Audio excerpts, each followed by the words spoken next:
নমস্কার। তুমি আমি ও কবিতায় আপনাদের স্বাগত।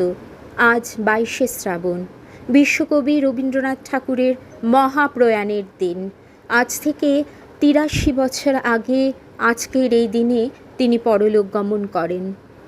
আমরা যারা বাংলাকে ভালোবাসি, তার আদর্শে অনুপ্রাণিত, আমরা জানি তিনি বাংলা ভাষাকে বিশ্বের দরবারে পৌঁছে দিয়েছিলেন।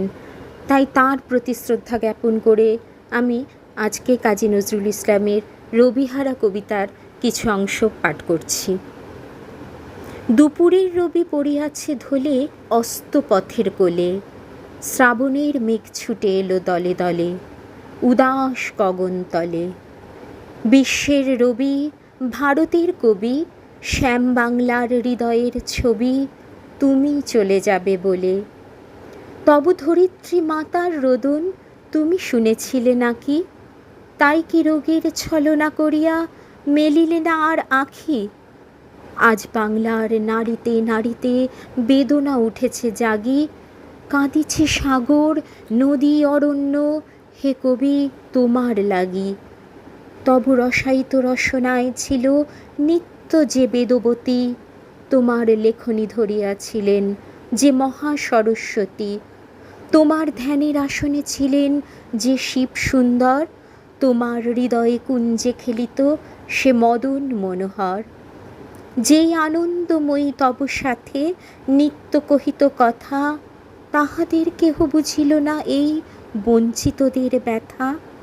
কেমন করিয়া দিয়া কেড়ে নিল তাঁদের কৃপার দান, তুমি যে ছিলে বাংলার আশা প্রদীপ অনির্বাণ।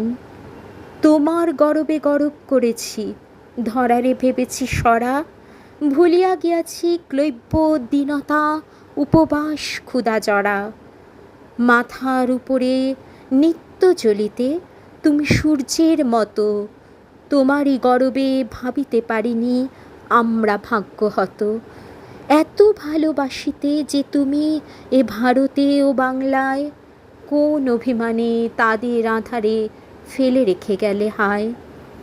বলদর্পীর মাথার উপরে চরণ রাখিয়া আর রক্ষা করিবে কে এই দুর্বলের সে অহংকার। হ্যারো অরণ্য কুণ্ডল এলাইয়া বাংলা যে কাঁদে, কৃষ্ণা তিথির অঞ্চলে মুখ লুকাইয়াছে আজ চাঁদে। শ্রাবণ মেঘের আড়াল টানিয়া গগনে কাঁদিছে রবি, ঘরে ঘরে কাঁদে নরনারী, ফিরে এসো আমাদের কবি। ভারত ভাগ্য জ্বলিছে শ্মশানে, তব দেহ নয় হায়, আজ বাংলার লক্ষ্মীশ্রীর সিঁদুর মুছিয়া যায়। নমস্কার।